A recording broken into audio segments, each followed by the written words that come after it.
नमस्कार, news room live में आप सभी का स्वागत है और मैं हूं आपके साथ आयुष चतुरांश। न्यूज रूम लाइव की शुरुआत करेंगे 4 बजे की 4 बड़ी खबरों के साथ। तो एक एक करके तस्वीरों के जरिए सबसे पहले ये 4 बड़ी खबरें आपको बताते हैं। आज पहली बड़ी खबर हम आपको बताएंगे मुख्यमंत्री योगी आदित्यनाथ के द्वारा, या हम ये कह सकते हैं कि भारतीय जनता पार्टी अब ओबीसी को साधने के लिए सम्मेलनों का आयोजन कर रही है। और आज इसी प्रकार का एक सम्मेलन जो कि उत्तर प्रदेश में आयोजित किया गया, इस सम्मेलन से अब ओबीसी को कितना भारतीय जनता पार्टी साथ पाएगी और ओबीसी किस तरीके से भारतीय जनता पार्टी के लिए एक मजबूत वोट बैंक के तौर पर खड़ा रहेगा, ये हम आपको विस्तार पूर्वक इस खबर के जरिए बताएंगे। दूसरी बड़ी खबर हम आपको बताएंगे, अखिलेश यादव ने आज एक बार फिर से प्रेस कॉन्फ्रेंस करते हुए भारतीय जनता पार्टी की मौजूदा सरकार पर जमकर निशाना साधा है। साथ ही साथ आज कुछ ऐसे चेहरे भी रहे बसपा के जो कि आज समाजवादी पार्टी की सदस्यता को ग्रहण करते हुए नजर आए, उनको पार्टी ज्वाइन करवाते हुए मौजूदा सरकार के ऊपर जमकर अखिलेश यादव ने निशाना साधा है। नीतियों को लेकर के कई सवाल अखिलेश यादव ने खड़े किए हैं। और तीसरी बड़ी खबर हम आपको बताएंगे कि बीएसपी भी 2022 के विधानसभा चुनाव को लेकर के पूरी तरह से चुनावी मोड में है और तैयारियां लगातार बसपा की तरफ से भी चल रही हैं। और बसपा ने इसको लेकर के एक सम्मेलन का भी आयोजन किया है, जिसमें वो अपने उन तमाम वोट बैंक को साधने की पूरी तरह से कोशिश कर रही है। तो मायावती की ये चुनावी रणनीति क्या है और इसका क्या इंपैक्ट है, इसके पीछे की इनसाइड स्टोरी क्या है, ये भी हम आपको विस्तारपूर्वक बताएंगे। और इसी के साथ शाइन सिटी घोटाले का मुख्य आरोपी गिरफ्तार किया गया है, इसके पीछे की भी स्टोरी क्या है, उसकी गिरफ्तारी कैसे हुई है, कहां से उसको गिरफ्तार किया गया और इससे जुड़े हुए अन्य आरोपियों की भी गिरफ्तारी को लेकर के क्या जानकारी, ये भी इस खबर में हम आपको विस्तारपूर्वक बताएंगे। तो ये चारों ही बड़ी खबरें जो कि आपकी स्क्रीन पर हैं, एक एक करके आपको विस्तार से हम समझाएंगे। और पहली बड़ी खबर के साथ शुरुआत करते हैं। आपको बता दें, बड़ी और अहम जानकारी है आपकी स्क्रीन पर। सीएम योगी ने विपक्ष पर जमकर निशाना साधा है। मुख्यमंत्री योगी आदित्यनाथ की तरफ से कहा गया है कि पहले एक ही परिवार का विकास हुआ करता था, पहले गरीबों के आवास नहीं बनते थे, दंगे होते थे क्योंकि सरकारों की फितरत ही दंगों वाली थी। जाति के नाम पर हम विघटन नहीं होने देंगे। आज कोयला संकट है लेकिन हम बिजली फिर भी देंगे, ये बात मुख्यमंत्री योगी आदित्यनाथ ने कही। त्योहार को हम फीका नहीं पड़ने देंगे, ये बात भी मुख्यमंत्री के द्वारा कही गई है। तो कुल मिलाकर के विपक्ष पर जमकर निशाना साधा मुख्यमंत्री योगी आदित्यनाथ ने। बड़ी जानकारी है, सीएम योगी ने विपक्ष पर जमकर निशाना साधा, खासतौर से मौजूदा सरकार की उपलब्धियों को बताते हुए विपक्ष के ऊपर हमलावर आज मुख्यमंत्री योगी आदित्यनाथ नजर आए।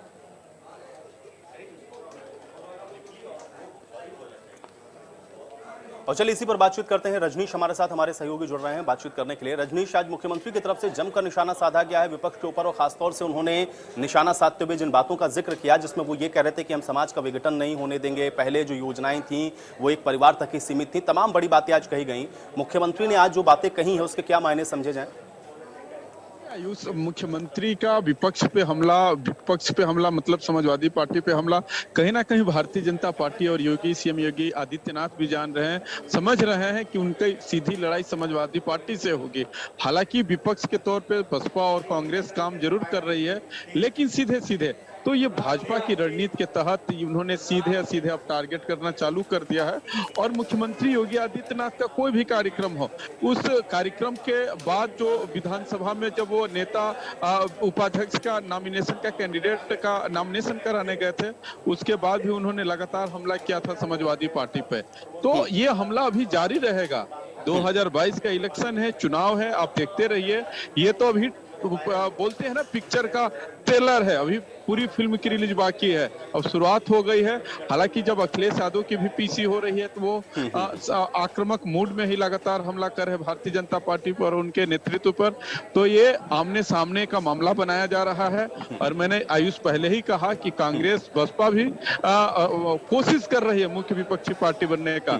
लेकिन रजनीश, थोड़ा सा ये भी समझाएं, चूंकि जब अखिलेश यादव एक तरफ प्रेस कॉन्फ्रेंस कर रहे हैं, आज हम लोगों ने ये देखा कि मायावती ने भी बाकायदा एक सम्मेलन किया है, आज ओबीसी सम्मेलन हम लोगों ने देखा भारतीय जनता पार्टी की भी तरफ से है, लेकिन जाति के नाम पर हम विघटन नहीं होने देंगे, ये बात अगर मुख्यमंत्री कह रहे हैं तो इसके मायने क्या है, किसको संदेश देने की कोशिश है? आयुष, यही समझने वाली बात है कि उत्तर प्रदेश की सियासत में जात की बात न हो, ऐसा संभव नहीं है। और हर एक लोग जानते हैं, या हर एक लोगों को जो रणनीतिकार है उनको पता है कि जब तक वो जाति समीकरण पे काम नहीं करेंगे तब तक सत्ता आएगी नहीं। चाहे 2007 में मायावती का सोशल इंजीनियरिंग रहा हो, चाहे अखिलेश का सोशल इंजीनियरिंग रहा हो, और 2017 के विधानसभा इलेक्शन में तो लगातार भारतीय जनता पार्टी ने सोशल इंजीनियरिंग करके ही सत्ता में आई है और इतना प्रचंड बहुमत आए हैं। छोटे छोटे दलों को साथ के, जिनकी अपनी जाति में, अपने जाति समीकरण में अच्छी पैठ है, अच्छी पकड़ है, उसी का भी नतीजा आपको 27 तारीख को भी देखने को मिलेगा। मैं दर्शकों को पहले ही अपडेट कर दूं, जो ओम प्रकाश राजभर पानी पी पी के सरकार की आलोचना कर रहे थे, हो सकता है कि वो भी भाजपा के पक्ष में आ जाए। तो पूरा ये जाति समीकरण का खेल है जी। रजनीश, एक चीज और बड़ी महत्वपूर्ण कही गई आज मुख्यमंत्री की तरफ से, जिसमें हम लोग देख रहे हैं खासतौर से बिजली, जो कि एक बहुत बड़ा मुद्दा उत्तर प्रदेश के अंदर पिछले साल चुनावों में भी रहा। इसको अपने प्रमुख एजेंडे में भारतीय जनता पार्टी ने भी शामिल किया और बार बार इस बात को कहते रहे कि पहले गाँव के अंदर क्या स्थितियां थी, कैसे बिजली के कट हुआ करते थे। अब हम 24 घंटे या 18 घंटे तक तो हम मिनिमम जो आपूर्ति है वो कर रहे हैं। कोयला संकट है, लेकिन उसके बावजूद हम निर्बाध आपूर्ति को जारी रखेंगे, त्योहार को फीका नहीं होने देंगे। ये जो बात मुख्यमंत्री की तरफ से कही गई है, इसके क्या मायने समझे जाएं? क्या इसको लेकर के विपक्ष जो सवाल उठा रहा था उसको भी कहीं काउंटर करने की कोशिश के तौर पर इसको देखा जाए?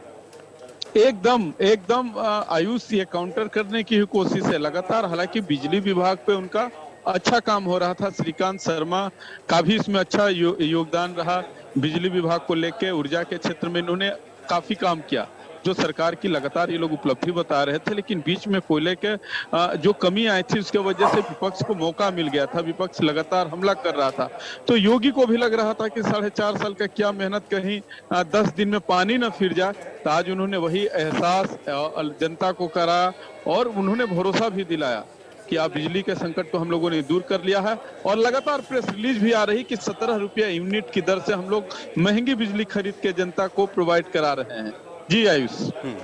चलिए रजनीश, बहुत शुक्रिया फिलहाल इस बातचीत और जानकारी के लिए। हालांकि आज मुख्यमंत्री योगी आदित्यनाथ की तरफ से बड़ा हमला विपक्ष के ऊपर बोला गया है, लेकिन इस हमले को जब मुख्यमंत्री बोल रहे थे तो उसके जो सियासी मायने हैं वो भी अपनी अपनी तरह से निकाले जा रहे हैं। और देखना यह है कि जो कनेक्शन बनाने की कोशिश मुख्यमंत्री के द्वारा या विपक्षों पर जो निशाना साधने की कोशिश मुख्यमंत्री ने की है उसमें कितनी सफलता मिलती है। अब अगली बड़ी खबर का रुख कर लेते हैं। तो एक तरफ मुख्यमंत्री योगी आदित्यनाथ ने निशाना साधा विपक्ष के ऊपर, तो विपक्ष भी आक्रामक है। और उत्तर प्रदेश का जब आप जिक्र करेंगे तो विपक्षी के तौर पर समाजवादी पार्टी अखिलेश यादव ने यूपी सरकार को जमकर घेरा है, जमकर निशाना साधा गया है। अखिलेश यादव की तरफ से आज बाकायदा प्रेस कॉन्फ्रेंस करते हुए अखिलेश यादव ने बड़ी बातें क्या कही हैं ये हम आपको बता देते हैं। सरकारी नौकरियों में युवाओं को छला गया, ये बात अखिलेश यादव ने कही। त्योहारों में बिजली नहीं दे पा रही है सरकार, अखिलेश यादव आज इसका जिक्र करते हुए नजर आए।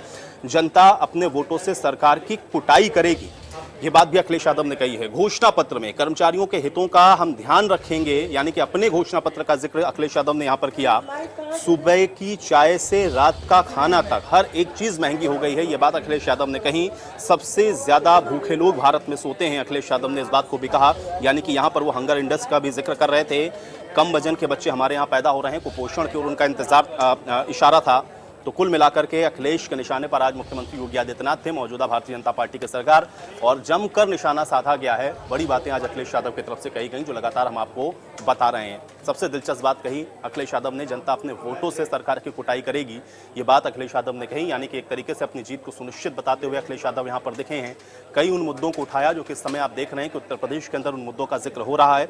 उन मुद्दों को भी अखिलेश यादव ने आज एक बार हमला बोलते हुए उठाया, जिसमें सरकारी नौकरी में युवाओं के साथ छल हो रहा है, इस बात को कहा गया अखिलेश यादव की तरफ से। और भी कई बड़ी बातें अखिलेश यादव ने कही और इसी पर बातचीत करेंगे। नरेंद्र हमारे साथ, हमारे सहयोगी जुड़ रहे हैं बातचीत करने के लिए। नरेंद्र, आज बेहद आक्रामक अंदाज में नजर आए अखिलेश यादव, कई बड़ी बातों का जिक्र उनकी तरफ से किया गया है, क्या मायने समझे जाएं?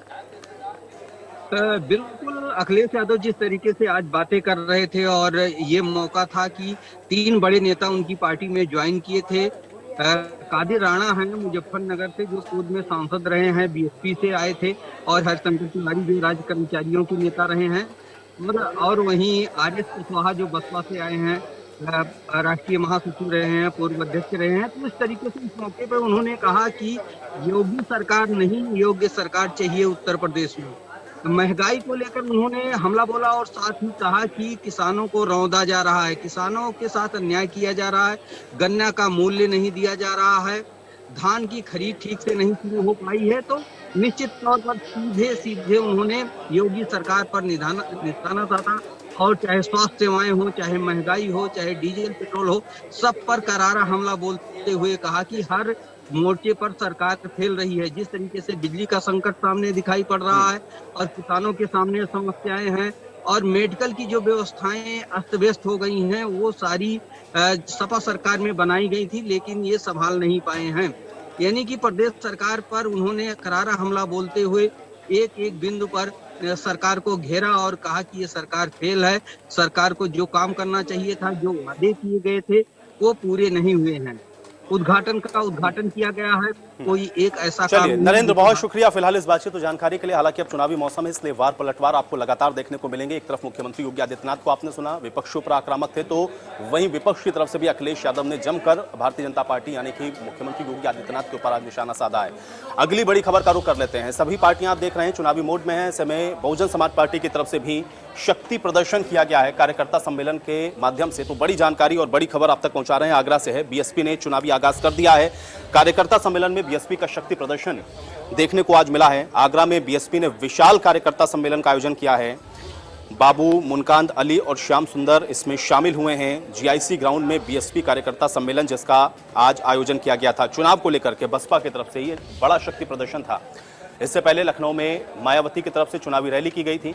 उस समय भी मायावती ने कई बड़ी बातों का जिक्र किया था और अब बीएसपी भी पूरी तरह से चुनावी मोड में आ चुकी है। और अब आगरा के अंदर भी ये बड़ा कार्यकर्ता सम्मेलन था जिसमें काफी संख्या में लोगों की भीड़ भी आप देख सकते हैं तस्वीरों के अंदर भी। और इसके अलावा आगरा के अंदर कोशिश है बहुजन समाजवादी पार्टी लगातार अपने आपकी मौजूदगी को दर्ज करवाती हुई कार्यकर्ता सम्मेलन और यहां पर शक्ति प्रदर्शन, भारी संख्या में लोगों की मौजूदगी तस्वीरों में आप देखें किस तरह से।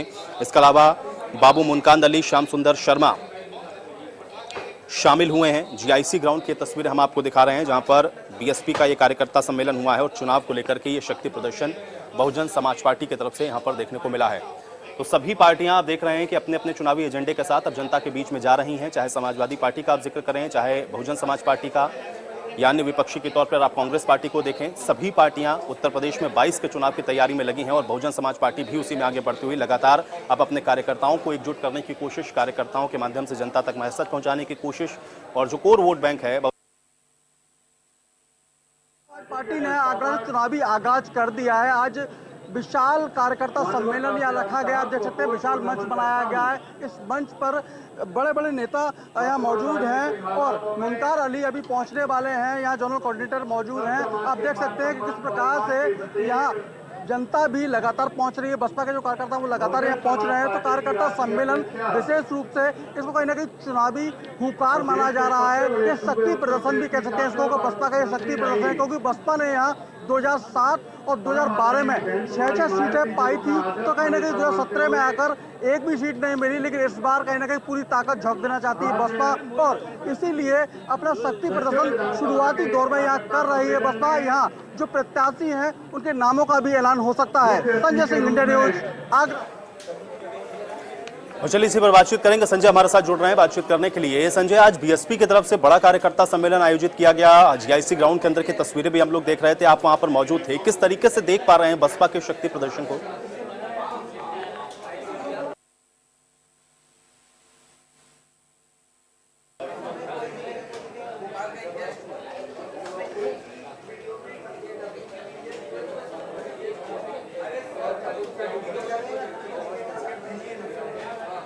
संजय, मैं आपको रोक रहा हूं, आपकी ऑडियो मुझ तक नहीं मिल रही है। थोड़ा सा ऑडियो का, संजय आप अपना ऑडियो सही करें। तो बीएसपी का विशाल कार्यकर्ता सम्मेलन, तस्वीरें हम आपको दिखा रहे हैं। संजय हमारे साथ वहां से मौजूद हैं, बातचीत उनसे करेंगे, लेकिन तस्वीरें एक बार फिर से आप देख लें किस तरह से बाबू मुनकाद अली, श्याम सुंदर शर्मा जो कि शामिल हुए इसके अंदर। भारी संख्या में कार्यकर्ता भी यहाँ पर जुटे हैं। आगरा में बीएसपी का विशाल कार्यकर्ता सम्मेलन, जीआईसी ग्राउंड की तस्वीरें हैं और बहुजन समाज पार्टी भी अपने कार्यकर्ताओं को एकजुट करने में लगी हुई है। बीएसपी ने चुनावी आगाज कर दिया है। मायावती की चुनावी रैली जो कि लखनऊ में हुई थी और उसके बाद से ये चुनावी आगाज शुरू हुआ है। बहुजन समाज पार्टी लगातार अब एक्टिव मोड में नजर आ रही है। हालांकि इससे पहले सतीश चंद्र मिश्रा की अगुवाई में आप देख रहे थे प्रबुद्ध सम्मेलन भी चल रहे थे। लगातार प्रबुद्ध सम्मेलन के माध्यम से भी ब्राह्मणों को फोकस करने की कोशिश के तौर पर इसको देखा जा रहा था। और अब आप देखें कि अपने कार्यकर्ताओं के साथ साथ अपना जो कोर वोट बैंक है उसको भी कहीं ना कहीं एक बार फिर से संगठित करने की कोशिश के तौर पर है, क्योंकि लगातार मायावती का भी जो वोट बैंक है उसमें भी सेंधमारी करने की कोशिश अन्य पार्टियों की तरफ से है और इसलिए कार्यकर्ताओं को एकजुट करते हुए बड़ा जो कार्यकर्ता सम्मेलन है उसका आयोजन किया गया है। संजय हमारे साथ एक बार फिर से जुड़ रहे हैं। संजय, आज किस कार्यकर्ता सम्मेलन को कैसे देखें?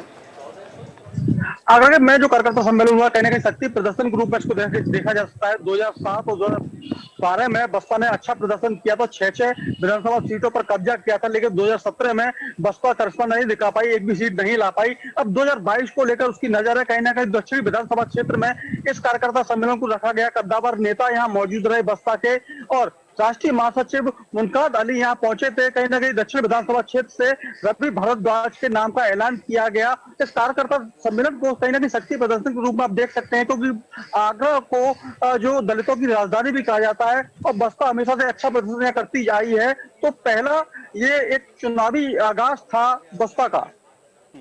देखिए संजय, आप बता रहे हैं कि 17 के अंदर यहाँ पर चूंकि बहुजन समाज पार्टी का प्रदर्शन अच्छा नहीं रहा, उसको यहाँ से सीट मिली नहीं, उसका खाता तक नहीं खुला, और जबकि ये एक हम कह सकते हैं कि जो दलित बाहुल्य इलाका है वो है। आज का ये शक्ति प्रदर्शन, क्या वो खोई हुई जो जमीन है उसको बनाने की कवायद के तौर पर, ये आपको लग रहा है कि उसमें कुछ सफलता मिल सकती है? जो रणनीति के साथ बहुजन समाज पार्टी चल रही है उसको आप कैसे देख रहे हैं यहाँ पर? अब बसपा इस बार पूरी प्लानिंग चल रही है। जिस प्रकार से जो टिकटों का बंटवारा है, टिकटों का समीकरण है, जो वोटों का, उसको लेकर देख रही है। जिस प्रकार से पहले यहाँ से मुस्लिम प्रत्याशी लाती थी बसपा दक्षिण विधानसभा क्षेत्र से, इस बार ब्राह्मण प्रत्याशी को यह मौका दिया गया है, तो कहीं ना कहीं बसपा जो प्रत्याशी है उनको भी चुनने में काफी देख रही है, काफी समझ रही, परख रही है और वोटर के हिसाब से भी देख रही है। तो बसपा कहीं ना कहीं जो कोई ताकत है उसको वापस करने में जुटी हुई है। 2022 को लेकर बसपा काफी गंभीर नजर आ रही है और अपनी अलग अलग रणनीति के हिसाब से आगे चुनाव मैदान में चल रही है। बिल्कुल संजय, बहुत शुक्रिया फिलहाल इस बातचीत और जानकारी के लिए। हालांकि अब बसपा अपनी जिस रणनीति के साथ आगे बढ़ रही है उसमें सफलता कितनी मिलेगी ये देखना होगा, लेकिन हाँ, आगाज एक बार आप देख रहे हैं कि पश्चिमी उत्तर प्रदेश के अंदर भी बहुजन समाजवादी पार्टी ने कर दिया है। अगली बड़ी खबर का रुख कर लेते हैं। शाइन सिटी घोटाले से जुड़ी हुई ये बड़ी जानकारी है। वाराणसी से इस वक्त की ये बड़ी खबर हम आप तक पहुंचा रहे हैं। जयपुर के एक 4 सितारा होटल से राजीव सिंह की गिरफ्तारी हुई है, जो कि शाइन सिटी घोटाले का आरोपी है, और वाराणसी के सुसुवाही चितईपुर का रहने वाला है आरोपी राजीव, जिसको जयपुर के एक 4 सितारा होटल से गिरफ्तार किया गया है। कार्रवाई करने वाली टीम को 50,000 का इनाम भी मिलेगा, ये घोषणा भी की गई है। शाइन सिटी के मामले में करोड़ों का घोटाला हुआ है और इसी मामले में ये गिरफ्तारी की गई है। वाराणसी के सुसुवाही चितईपुर का रहने वाला आरोपी राजीव गिरफ्तार किया गया है। तो शाइन सिटी घोटाले में एक और आरोपी की गिरफ्तारी जयपुर से हुई है। ये बड़ी जानकारी और बड़ी खबर हम आप तक पहुंचा रहे हैं। शाइन सिटी घोटाले का मुख्य आरोपी गिरफ्तार किया गया है। आरोपी है राजीव।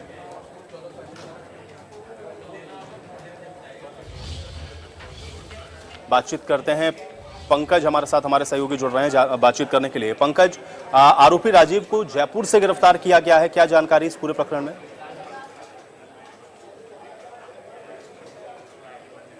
जी, आपको बताना चाहूँगा कि जो आरोपी राजीव सिंह है ये मूलतः बिहार का रहने वाला है, कैमूर भभुआ जिला का रहने वाला है, और ये बनारस के चितईपुर क्षेत्र में, चितईपुर थाना क्षेत्र का सुसवाही इलाका है, वहाँ पे ये रहता था। और पहले ये एक इंश्योरेंस कंपनी में एजेंसी मैनेजर हुआ करता था। किसी तरीके से ये शाइन सिटी वालों के संपर्क में आया, फिर वहाँ पे ये इसने सेल्स का काम शुरू किया वहाँ पे। और ये जो आपको बताऊं कि जो मुख्य आरोपियों में जो इसका भी नाम दर्ज था, लगभग आधा दर्जन मुकदमे इसके खिलाफ भी दर्ज थे। हालांकि अभी भी जो मुख्य आरोपी हैं आसिफ और राशिद, ये अभी भी फरार है। उनके पर भी 5 लाख रुपए का इनाम घोषित किया गया है।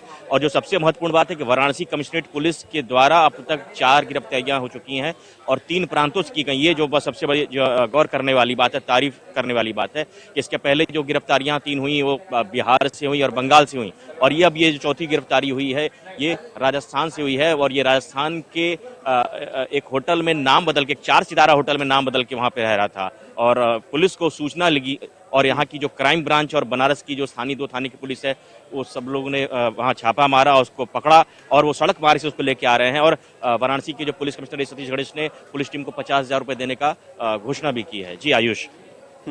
बिल्कुल, लेकिन मुख्य आरोपी को लेकर के जिनका आपने अभी जिक्र किया कि जो 2 मुख्य आरोपी हैं वो अभी भी फरार बताए जा रहे हैं, क्या उनको लेकर के कोई क्लू या कोई जानकारी सामने भी फिलहाल निकल कर आ पाई है? क्योंकि लगातार जो गिरफ्तारियां हो रही हैं, क्या उससे कुछ कनेक्शन जुड़ता हुआ नजर आ रहा है? क्या उनके बारे में भी कोई जानकारी मिल सकती है? और आने वाले समय में ये बहुत संभव है कि बहुत जल्दी वो जो 2 मुख्य आरोपी हैं उनकी भी गिरफ्तारी हो।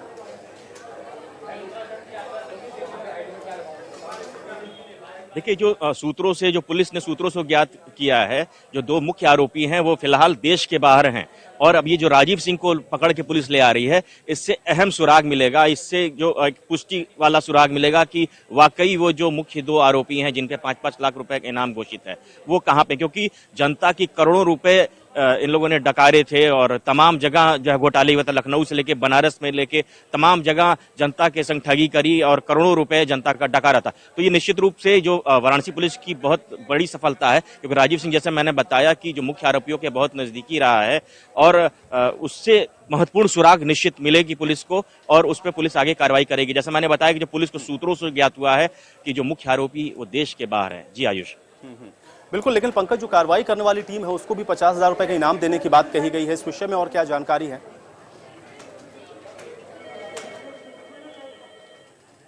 जी हाँ, पुलिस कमिश्नर ने खुद बताया है कि जो टीम हो गई थी वहां पे गिरफ्तारी करी है उसको 50,000 रुपए का पुरस्कार दिया जाएगा, साथ ही उसको प्रशस्ति पत्र भी दिया जाएगा वाराणसी पुलिस कमिश्नरेट की तरफ से, पुलिस कमिश्नर की तरफ से। जी आयुष। चलिए पंकज, बहुत शुक्रिया फिलहाल इस बातचीत और जानकारी के लिए। तो हालांकि अब मुख्य आरोपी को गिरफ्तार कैसे करती है ये टीम श्राइन सिटी घोटाले के मामले में, देखना बहुत अहम होगा। और चलिए इसी के साथ न्यूज रूम लाइव में मेरे साथ फिलहाल इतना ही, लेकिन आप बने रहिए इंडिया न्यूज उत्तर प्रदेश उत्तराखंड के साथ। नमस्कार।